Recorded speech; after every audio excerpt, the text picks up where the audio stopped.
This legacy video is Sunny Schurr's written memoirs. As you listen, you'll be able to hear selected moments read by Sunny herself. My first encounter with Dali's artwork was during the public opening of the new Dali Museum in St. Petersburg in March 1982. As my husband George and I walked past the early works, we found ourselves standing in front of the average bureaucrat, and we just stood there and laughed in utter delight. We were both hooked. We had moved to St. Petersburg during the fall of 1981 because George had a new position at Eckerd College. I began looking for a job suitable to my training in community arts management. Friends suggested I try the new museum being built on the bay near downtown. Well, why not? I drove around the rather decrepit area several times, but never encountered anything resembling a museum, so I gave up. When January came around and I still hadn't found anything to suit me, I went back to 3rd Street South and finally found the still unfinished Salvador Dali Museum, an unassuming low gray rectangular building surrounded by piles of dirt and enclosed by a tall, forbidding wire fence. The museum was preparing to open to the public the first part of March and needed help to get ready for that. Once inside the building, I walked into a large space that was to become the lobby. On my right, I found Betsy Salzer, who told me that the docent class had just ended, but maybe I would like to become a general volunteer and then join the next docent class beginning in the fall. I filled out an application. I had no idea that small step would take me into the Alice in Wonderland of Dali land. I just went right down the rabbit hole, and my life was never the same again. I was 54 and was beginning a whole new part of my education. As a new volunteer, I helped those immersed in preparations for the 3 grand openings. We were mobbed. The docents did not give tours, but were on duty to answer questions about the paintings and, of course, about Eleanor and Reynolds Morse. Soon after that, I was asked by Betsy if I would consider a job assisting the new volunteer coordinator, Ellen Goldberg. I thought about it overnight and came back the next day with, okay. It was an easy way to get a job. I now had a salary. My whole family thought my new job was pretty cool. Although I was soon to find out that being a volunteer coordinator was no bowl of cherries. At that time, I only knew the name Dali from news articles, but I knew surrealism through the artist Max Ernst, from a memorable retrospective I had seen at the Art Institute in Chicago in the 1970s that continued to haunt me. Back then, there was a lot of uncertainty about whether the Dali Museum in St. Petersburg would be a success. The numbers on the opening days were high, but the openings were free. From then on, there was a small admission charge, maybe $3. This was controversial because most art museums across the country had not yet begun charging admission. The Fine Arts Museum downtown did not charge to enter. Our volunteers sat at an admissions desk just outside the gallery door with a cash drawer and rolls of tickets.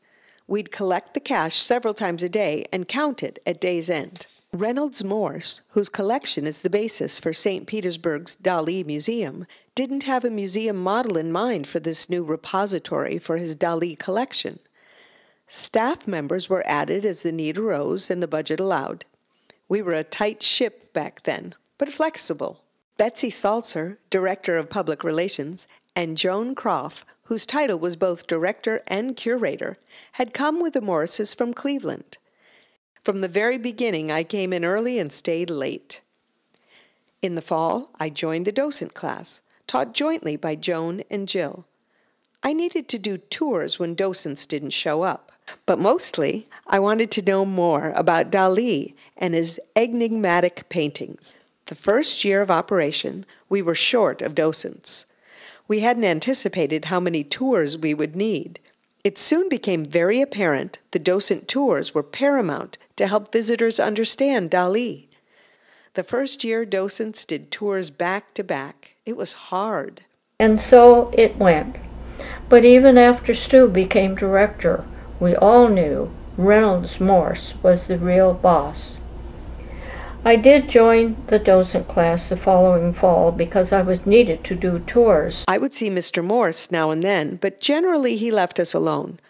We must have been doing something right, or we were moving so fast he couldn't catch up with us. My art training had been in community arts management, so the volunteer program became my community arts project. Throughout the 1980s and the 90s, the volunteers were the largest component of the museum staff. From the very beginning, we encouraged volunteers from a wide variety of life, young and old, rich and poor. All races were welcome. It was exciting to watch the Dali Museum welcoming the world through its doors, while the volunteers were its unmatchable ambassadors. The Morses never objected to that approach. Indeed, I believe they were pleased. Their goal in establishing the museum for the public was to make the works of Dali accessible to everyone. The volunteers presented an enthusiasm for Dali that was infectious. With the help of many, many people, Eleanor and Reynolds Morse more than achieved their goal. A museum holds art pieces that are a human creation. All the visitors who view it add another necessary dimension. At the Dali Museum, people came from all over the world to see Dali's work. That was one reason our volunteers enjoyed volunteering there. Mrs. Morse always insisted on personal notes in her written communications. Their Christmas cards always had a gracious note from her, saying how they appreciated our work. Ren Morse was a geologist, a successful businessman, an inventor with patents, a writer, a poet, a publisher, a collector, music lover, and last but not least, a Dali lover. The Dali Museum was built on his principles, successes, and ideals, inch by inch. He was a plain-speaking, practical Western conservative.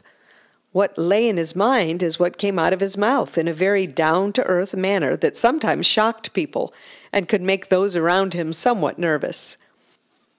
By then, my job title had shifted from volunteer coordinator to operations manager, which, at my request, also included the title of manager of visitor services.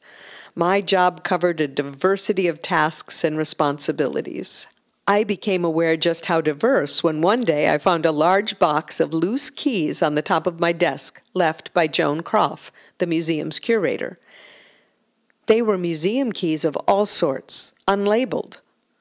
I took it as a challenge, and over the next 2 years persistently found where each one belonged.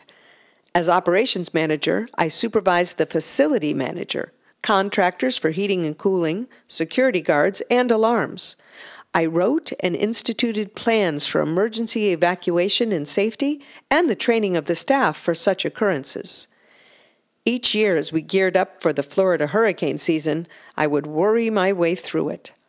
Once, we almost did lose some paintings to rain. It was during the tenure of our second director, Scott Simmons. He had discovered the roof of the facility was deteriorating and needed immediate replacement to keep the collection secure. Roofers came, but left at the week's end, leaving the job only half finished. That weekend, it rained buckets.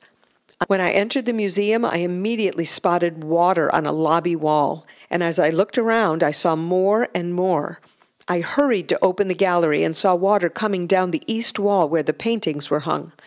I removed paintings where there could be water damage and then called Reynolds Morse in Cleveland. Mr. Morse told me to call George Deininger, a St. Petersburg businessman who was in the first docent class. George said that he was marooned and couldn't get to us. I said, "Well, when you can, please bring rags and towels. I can't find any here." We didn't open the museum that day. It was a disaster narrowly averted.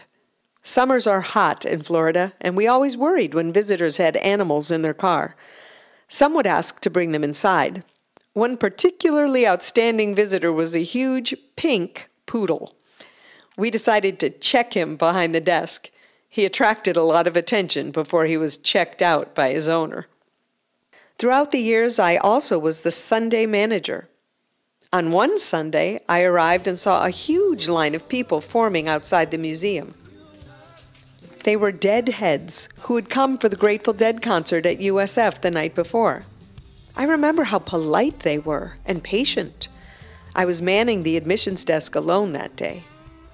On another Sunday, Adam West, the actor who played Batman, came with his family. The docent who gave them a tour was named Robin. We laughed about that for weeks. On another Sunday, the store and lobby area were more crowded than usual. The band U2 had played the night before at the Tampa Stadium, and the band members had brought their whole entourage, including their children. What would Mr. Morse think of the new Dali? I have no idea. I'm not even sure what I would think of it because I haven't seen it except in pictures. But I'm pretty sure I would be happy because at least the roof doesn't leak.